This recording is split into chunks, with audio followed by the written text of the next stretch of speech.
ஏன்னா ஏன்னு கேட்டீங்க, இஸ்லாமுக்கு எதுக்கு நாங்க மாறுறோம்னா, இன்னைக்கு 17 பேர் செத்து கிடந்தது அவங்க தான் அங்க வந்தாங்க. அவங்க தான் வந்து நியாயம் கேட்டாங்க, போராடினாங்க, அவங்க தான் முன்னிலையை பார்த்தாங்க, அவங்க தான் வந்து எங்களை அரவணைக்கிறாங்க. இஸ்லாமுக்காரர் தான் வந்து எங்களை எல்லாம் அரவணைச்சாங்க, அவங்க தான் வந்து பார்த்தாங்க.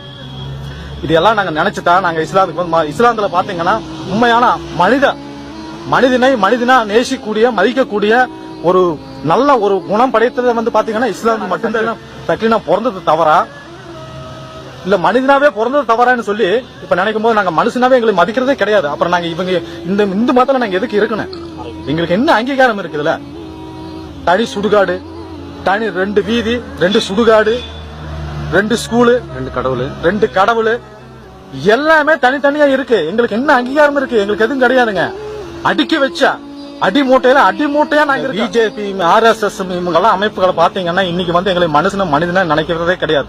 இவங்களுக்கு ஏதாவது ஒண்ணு ஒரு போஸ்டர் ஒட்டுறது நாங்க, ஒரு சினிமா ரிலீஸ் ஆன போஸ்ட் ஒட்டுறது நாங்க, குடி தூக்குறது நாங்க, கொடி பிடிக்கிறது நாங்க, கரிமாதி செய்யறது நாங்க. ஆனா எங்களை வந்து இன்னைக்கு பாத்தீங்கன்னா நாங்க எங்க ஜாதி இல்லைன்னா இந்த இந்தியாவில தூய்மையாங்கிறதே இருக்காது. நாங்க ஒரு நாளைக்கு எங்க ஆளுக்கு வேலை செய்யலையானா, எங்க சமுதாயம் வேலை செய்யலையானா இந்தியாவே கிடையாதுங்க. நாரிருங்க, நாசமா போயிருங்க. அப்பேற்பட்ட எங்க மக்களுங்க, எங்க சொந்தக்காரங்க செத்து கிடக்குறாங்க. எங்களுக்கு போராடுறதுக்கு உரிமை இல்லை. இது என்ன நாடு? இது என்ன இந்தியா? நான் என்ன பிறந்திருக்கிறேன்? அப்புறம் எதுக்கு நான் இந்துவா வாழணும்? எதுக்கு நான் இந்துவா இருக்க அனுபவத்துல சொல்றேன். நான் இந்து மதத்துல வந்து கண்டிப்பா எங்களை மனிதனை நினைக்கிறதே கிடையாது. அது எங்களுக்கு இஸ்லாத்துல பாருங்க, நாங்க போனோம் அப்படியே தழுவுறாங்க. சகோதரத்துவமா அவங்க வந்து எங்களுக்கு 2 கையும் ஏந்து எங்களுக்கு தழுவுறாங்க. எங்களுக்கு கண்ணீர் அப்படியே வருது. அவங்க தாங்க மனுஷங்க. ஏதாவது ஒண்ணானா வந்து முன்னாடி அவங்க தான் நிக்கிறாங்க. எந்த ஒரு ஈக்கமும் வரல. RSS காரணம் வரல, பிஜேபி காரணம் வரல, ஒரு ஈக்கக்காரன் வரல, எந்த கட்சிக்காரன் வந்து பேச்சுவார்த்தைக்கு கூட வரலீங்க. போராடிட்டு இருக்கும்போது அத்தனை இயக்கங்கள் தான் மட்டும் தான் வந்தது. எங்க சாதி சேர்ந்த இயக்கங்கள் வந்துச்சு. சொல்லுங்க. வணக்கம் தோழர், என் பேர் ராஜன். நான் அன்னூர் ஒன்றிய கொள்கை பற்று செயலாளர் தமிழ் புலிகள் இருக்கேன். பாத்தீங்கன்னா தீண்டாமை சுவரிலிருந்து 17 பேர் இறந்தாங்க. நான் இஸ்லாமத்தை தலவ போறேன். என்ன காரணம்னு கேட்டீங்கன்னா, மழை மாள்றது எங்க ஜாதி. மழை மாள்றதுல இருந்து இவங்க செத்தா எடுத்துட்டு போய் புதைக்கிறதுல இருந்து எல்லாமே இவங்களுக்கு உட்பட வேலைகள் அனைத்தையும் நாங்க செய்யறோம். பேர்பட்ட எங்களுக்கு வந்து பாத்தீங்கன்னா 17 பேர் இறந்து கிடக்குறாங்க. அப்ப போய் நாங்க அமைதியான போராட்டத்தை கையில் எடுத்து நாங்க அமைதியான வழியில நாங்க போராட்டம் நடத்திட்டு இருக்கிறோம். இந்த அரசாங்கம் எங்களுக்கு நாங்க தாழ்த்தப்பட்டவங்கிறதுனால என்ன கொடுமைக்கு உள்ளாக்குறீங்கன்னு பாத்தீங்கன்னா, அந்த 17 பேர் செத்தங்க புணமா கிடக்குறாங்க. மழை பெஞ்சிட்டு இருக்குது. நாங்க அமைதியான முறையில போராட்டங்கள் நடத்திட்டு இருக்கிற போலீஸ் பாத்தீங்கன்னா எங்களுக்கு போராடுறதுக்கும் கூட இந்த சமுதாயம் பாருங்க, எங்க சமுதாயத்தை நாங்க தாழ்த்தப்பட்டவங்கிறதுனால எங்களுக்கு போராடுறதுக்கும் கூட கையில் எடுக்கிறதுக்கு இந்த நாட்டுல எங்களுக்கு உரிமை கிடையாது. இது நாடா சுடுகாடுல நாங்க வாழ்ந்துட்டு இருக்கிறோம்னு தெரியல. எங்களை வந்து சகா மனிதனை நினைச்சிருந்தாங்கன்னா எங்க போராட்டத்தை அரசாங்கம் எடுத்து என்னன்னு சொல்லி அதை கேட்டிருப்பாங்க. அதுக்கு தகுந்த நிவாரணம் நாங்க கேட்ட கோரிக்கையில செஞ்சிருப்பாங்க. அதுக்கு தகுந்த மாதிரி நிவாரணம் பண்ணிருப்பாங்க. நாங்க என்ன இவங்களுக்கு, அதாவது நாங்க வந்து இந்தா பிறந்தது தவறா இல்ல தாழ்த்தப்பட்டவங்களை இருக்கிறது தவறான்னு பார்த்தா, நாங்க இந்தா பிறந்ததுனாலதான் சாதி வாரமே வாழ்ந்துட்டு இருக்கிறோம். காரணம் என்னன்னா, நாங்க தாழ்த்தப்பட்டவங்கன்னு சொல்லி அந்த காலத்துல இருந்த, ஏன்னா எங்க தாத்தா பாட்டி தான் தாழ்த்தப்பட்ட முறையில வீதியில போகக்கூடாது, அதுல போகக்கூடாதுன்னு சொல்லி பார்த்தாங்க. இந்த தலைமுறையில இப்ப கம்ப்யூட்டர் எல்லாம் வந்துருச்சு, என்னென்னமோ வந்துருச்சு, விஞ்ஞானம் வந்துட்டாங்க, படிப்பறிவுல எல்லா நடைமுறையிலும் ஒத்து வந்துட்டு இருக்க இந்த சமயத்திலையும் கூட பாத்தீங்கன்னா எங்களை எவ்வளவு அடக்குமுறைக்கு உள்ளாக்கி இருக்கணும் பாத்தீங்கன்னா, எங்களுக்கு ஒரு போராட்டத்தையும் கூட எங்களால தாழ்த்தப்பட்டவங்கிறதுனால ஒரு எடுத்து நாங்க அதை வெல்ல முடியாத அளவுக்கு அந்த அரசாங்கம், இந்த போலீஸ் அரசாங்கம் எங்களை வந்து அந்த அளவுக்கு அடக்குமுறையா வச்சிருக்காங்க. அப்ப நாங்க இந்த இந்தியாவிலேயே வாழ தகுதியற்ற நிலைக்கு எங்களை தள்ளி விட்டுருக்காங்க. நாங்க வந்து இவங்க தான் எங்களுக்கு உருவாக்கிட்டு, இவங்களுக்கு நாங்க என்ன செய்யாம இருக்கிறோம் பாத்தீங்கன்னா, செத்ததுல இருந்து இவங்களுக்கு பரிமாறி பண்ற வரைக்கும் இவங்க கூட இருக்கிற கொல்லி போடுற இவங்களுக்கு கல்யாணம் பண்ண நாங்க போய் செருப்பு கால போட்டு இருக்கிறோம். இவங்களுக்காகவே நாங்க உழைக்கிறோம். காலையில எந்திரிச்சா இவங்களுக்கு அவசரமா நாங்க போய் உழைக்கிறோம். என்ன நாங்க எங்க சமுதாயத்துல என்ன செய்யாம இருக்கிறோம்? மழகம் கூட அள்ளிட்டு இருக்கிறோங்க. இவங்களுக்கு தாங்க நாங்க அள்ளிட்டு இருக்கிறோம். அப்பேற்பட்ட எங்களை ஏன் இவங்க ஒரு இன்னைக்கு பாத்தீங்கன்னா ஒரு காக்கா குரு செத்தா கிடந்தா கூட அதை எடுத்து என்னன்னு பார்த்து ஒரு காக்கா செத்து கிடந்துச்சுன்னா 4 காக்கா சுத்தி வருதுங்க. 17 பேர் செத்து கிடக்குறாங்க. அதையே போய் போராடுறதுக்கு நான் கேட்டு போராடுறதுக்கு எங்களுக்கு உரிமை இல்லைன்னா நாங்க இந்த நாட்டுல எதுக்கு வாழணும்? ஒண்ணு நாங்க எங்களுக்கு கொல்லுட்டு இந்த அரசாங்கம் இல்ல, எங்களுக்கு மதம் மாறுறதுக்கு விடணும். இல்லைன்னா நாங்க மதம் மாறுறது தான், வேற எதுவுமே கிடையாது. ஏன்னா கேட்டீங்க இஸ்லாமுக்கு எதுக்கு நாங்க மாறுறோம்னா, இன்னைக்கு 17 பேர் செத்து கிடந்தது அவங்க தான் அங்க வந்தாங்க. அவங்க தான் வந்து நியாயம் கேட்டாங்க, போராடினாங்க, அவங்க தான் முன்னிலையை பார்த்தாங்க, அவங்க தான் வந்து எங்களை அரவணைக்கிறாங்க. இஸ்லாத்துக்காரர் தான் வந்து எங்களை எல்லாம் அரவணைச்சாங்க, அவங்க தான் வந்து பார்த்தாங்க. இதெல்லாம் நாங்க நினைச்சுதான் நாங்க இஸ்லாத்துக்கு வந்து இஸ்லாத்துல பாத்தீங்கன்னா உண்மையான மனிதனா நேசிக்கூடிய மதிக்கக்கூடிய ஒரு நல்ல ஒரு குணம் படைத்ததை வந்து பாத்தீங்கன்னா இஸ்லாத்துல மட்டும்தான் இருக்கு.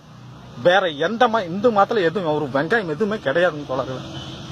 அந்த அளவுக்கு வந்து நாங்க சக்லினா பிறந்தது தவறா இல்ல மனிதனாவே பிறந்தது தவறான்னு சொல்லி இப்ப நினைக்கும் போது நாங்க மனுஷனாவே எங்களை மதிக்கிறதே கிடையாது. அப்புறம் நாங்க இவங்க இந்த இந்து மதத்துல நாங்க எதுக்கு இருக்கணும்? எங்களுக்கு என்ன அங்கீகாரம் இருக்கு இதுல? தனி சுடுகாடு, தனி 2 வீதி, 2 சுடுகாடு, 2 ஸ்கூலு, 2 கடவுள் எல்லாமே தனித்தனியா இருக்கு. எங்களுக்கு என்ன அங்கீகாரம் இருக்கு? எங்களுக்கு எதுவும் கிடையாதுங்க. அடுக்கி வச்ச அடி மூட்டையா நாங்க இருக்கோம். அந்த அளவுக்கு எங்களை கேவலப்படுத்தி இந்த அரசாங்கம் இன்னைக்கு பண்ணிட்டு இருக்கு. இந்த பிஜேபி, RSS இவங்கெல்லாம் அமைப்புகளை பாத்தீங்கன்னா இன்னைக்கு வந்து எங்களை மனிதனா நினைக்கிறதே கிடையாது. இவங்களுக்கு ஏதாவது ஒரு போஸ்டர் ஒட்டுறது நாங்க, ஒரு சினிமா ரிலீஸ் ஆன போஸ்ட் ஒட்டுறது நாங்க, கொடி தூக்குறது நாங்க, கொடி பிடிக்கிறது நாங்க, கரிமாதி செய்யறது நாங்க. ஆனா எங்களை வந்து இன்னைக்கு பாத்தீங்கன்னா நாங்க எங்க ஜாதி இல்லைன்னா இந்த இந்தியாவில தூய்மையாங்கிறதே இருக்காது. நாங்க ஒரு நாளைக்கு எங்க ஆளுக்கு வேலை செய்யலையா, எங்க சமுதாயம் வேலை செய்யலையா இந்தியாவே கிடையாதுங்க. நாரிடுங்க, நாசமா போயிருங்க. அப்பேற்பட்ட எங்க மக்களுங்க, எங்க சொந்தக்காரங்க செத்து கிடக்குறாங்க. எங்களுக்கு போராடுறதுக்கு உரிமை எல்லாம் இது என்ன நாடா? இது என்ன இந்தியா? நாங்க என்ன பிறந்திருக்கிறேன்? அப்புறம் எதுக்கு நான் இந்துவா வாழணும்? எதுக்கு நான் இந்துவா இருக்கணும்? எனக்கு என்ன அங்கீகாரம் இருக்குங்க நான் இருக்கிறதுக்கு? என்ன அரசாங்கம் எங்களுக்கு பண்ணிருக்கு? நான் எங்க அப்பா நினைச்சிருப்பான், நான் இப்படி இருந்தாலும் எங்க அப்பா அடிமைக்கு மேல அடிமையா இருக்கு, எங்க பாட்டன அடிமையா இருந்தா வந்திருக்கான். எங்க அப்பா என்ன வச்சிருப்பான், என் மகன் நல்லா இருக்கும்னு நினைச்சா நான் என்ன நினைப்பேன்? எனக்கு சுயமரியாதை கிடையாதுங்க. இந்து மதத்துல வந்து எனக்கு சுயமரியாதை கிடையாது. நான் இருக்கிறது என் பையன் வந்து அனுபவிக்க கூடாதுங்கிறதா ஒரே காரணம் மட்டும் கிடையாது. ஏன்னா நான் ஃபுல்லா அனுபவிச்ச அனுபவத்துல சொல்றேன். நான் இந்து மதத்துல வந்து கண்டிப்பா எங்களை மனிதனை நினைக்கிறதே கிடையாது. அது எங்களுக்கு இஸ்லாத்துல பாருங்க, நாங்க போனோம் அப்படியே தழுவுறாங்க. சகோதரத்துவமா அவங்க வந்து எங்களுக்கு 2 கையும் ஏந்து எங்களுக்கு தழுவுறாங்க. எங்களுக்கு கண்ணீர் அப்படியே வருது. அவங்க தாங்க மனுஷங்க. ஏதாவது ஒண்ணானா வந்து முன்னாடி அவங்க தான் நிக்கிறாங்க. எந்த ஒரு ஈக்கமும் வரல, RSS காரணம் வரல, பிஜேபி காரணம் வரல, ஒரு ஈக்கத்துக்காரன் வரல, எந்த கட்சிக்காரனும் வந்து பேச்சுவார்த்தைக்கு கூட வரலீங்க. போராடிட்டு இருக்கும்போது அத்தனை இயக்கங்கள் தான் மட்டும்தான் வந்தது. எங்க சாதி சேர்ந்த இயக்கங்கள் வந்துச்சு, இஸ்லாத்துக்காரன் வந்தாங்க. எந்த ஒரு கட்சிக்காரனும் எங்களை வந்து ஆதரிக்கல, பேசல, எதுவுமே பண்ண கிடையாது. அப்புறம் நாங்க எதுக்கு இருக்கிறாங்க? மக்களும் யாரு? நாங்க ஒரு நாய் சத்து கூட மனுஷனை விட்டு அகற்றுறாங்க. அந்த அளவுக்கும் கூட நாங்க தகுதி எல்லாம் போயிட்டுமா? அரசாங்கம் எங்களுக்கு போராடுறது வந்து மனிதனோட உரிமைங்க, உலகமே சொல்லுது. அதையும் கூட எங்களுக்கு போராடுறதுக்கு உரிமை இல்லாம தடுக்குதுன்னா இந்த அரசாங்கம், இந்த போலீஸ் அராஜகத்துல நாங்க எப்படி வாழ முடியும்? நாங்க வாழ்ந்தது போதும், எங்களுக்கு சுயமரியாதை கிடையாது. நாங்க சுயமரியாதையோட வாழணும்னா அது இஸ்லாத்துக்கு மட்டும்தான் இருக்கணும்னு சொல்லி கண்டிப்பா நாங்க இஸ்லாத்துக்கு மாற போறோங்க. அப்ப போலீஸ் வந்து உங்களை சாதி பேர் சொல்லி திட்டினாங்க தானே? கண்டிப்பாங்க, சாதி சொல்லி பேர் ஏதோ சொல்லி திட்டினாங்க. என்னன்னு சொன்னாங்க? சக்கிலி தயலுகளுக்கு எல்லாம் தேவையா? போலீஸ் வந்து அவரு வந்து இந்துவா? அவர் இந்துவா இருக்காரா? அவர் இந்துவாங்க. அவரு இந்துதாங்க. கூட இருக்கிற ஹிந்து இப்படிதான் திட்டுவாங்களா? ஏங்க அதுதான் அவங்க இந்துல சாதி பாக்குறானுங்கல்ல, இந்துல சாதி பாக்குறாங்க. சாதி இருக்கேன், எத்தனை சாதி இருக்கு? நான் தான் சொல்றேன் பாருங்க. அடி மூட்டையா நாங்க இருக்கிற அடுக்கு வச்ச மூட்டையெல்லாம் அடி மூட்டையா எங்களை நினைச்சிருக்காங்க, நெருக்குறாங்க. இந்த சமுதாயத்துல எங்களுக்கு எதுவுமே கிடையாது. மலை மல்றோம், மலை மேது நாங்க கடைசி வரைக்கும் நாங்க மலை மேது அள்ளணும். இப்ப பாத்தீங்கன்னா மலை மல்றவங்க கூட எதுவும் எந்த வசதியும் எதுவுமே கிடையாது. அவங்க வீடு போய் பாருங்க எப்படி இருக்குன்னு. சொல்ல நீங்க வந்து ஏதோ புள்ள வந்து ஏதோ சொன்னாங்கன்னு சொன்னீங்க இல்லையா, உங்க புள்ள அனுபவம் அது கொஞ்சம் சொல்லுங்களேன். சின்ன புள்ள தொழாரு எங்க பிள்ளைங்க கூட பாத்தீங்கன்னா ஒரு 8ஆம் வகுப்புல படிச்சுட்டு இருக்கும்போது, அப்பா நம்ம சாதி என்னப்பா எல்லாம் யார் பார்த்தாலும் கேவலமா பேசுறாங்க, ஏப்பா நான் முஸ்லீம் மாறக்கூடாதா, நான் முஸ்லீம் மாறிடலாமா அப்படின்னு சொல்லி 8ஆம் வகுப்பு படிக்கும்போது எங்க புள்ள சொல்லுது. சரிங்களா? மானத்துக்காகவும் சுயமரியாதை நம்ம வாழலாமாப்பா, எதுக்கப்பா இப்படி நம்ம வாழணும், ஏப்பா நம்மள அடையாளத்தோட கிடைக்கணும். நாளைக்கு நான் செத்தனா இந்துவானா இருந்து செத்தனா எனக்கு தனி சுடுகாடுல என்னை புதைப்பாங்க. எனக்கு எந்த அங்கீகாரம் நான் சக்தினாவே எனக்கு நான் அந்த அடையாளத்துக்கு நான் சுயமரியாதையோட இருக்கணும்னா நான் இஸ்லாமத்தை தலவ போறேன். அப்ப உங்களை ரிசர்வேஷன் தாட்கோ லோனு இதெல்லாம் போயிருமே? வேண்டாம் போனா போயிடு. மனுஷனாவே மதிக்கிறது இல்லைங்க. இது வந்து எனக்கு இது வராதுங்க, உண்மையா வராது. இது ஒண்ணு வச்சு வச்சுதான் எல்லாம் பேசிட்டு இருக்காங்க. கண்டிப்பா எங்களுக்கு வந்து தாழ்த்தப்பட்டவங்களுக்கு எதுவுமே வரன்னு சொன்னாங்க, ஆனா சத்தியமா வர்றதில்ல. இந்த இந்து மதத்துல இருக்கிற வரைக்கும் எதுவுமே வர்றது கிடையாதுங்க எங்களுக்கு. சரிங்களா? அதனாலதான் நாங்க இஸ்லாமுக்கு மாறுறோம். எங்களுக்கு எந்த அங்கீகாரமே கிடையாது. அப்ப நீங்க மாறுறது உறுதி? உறுதிங்க.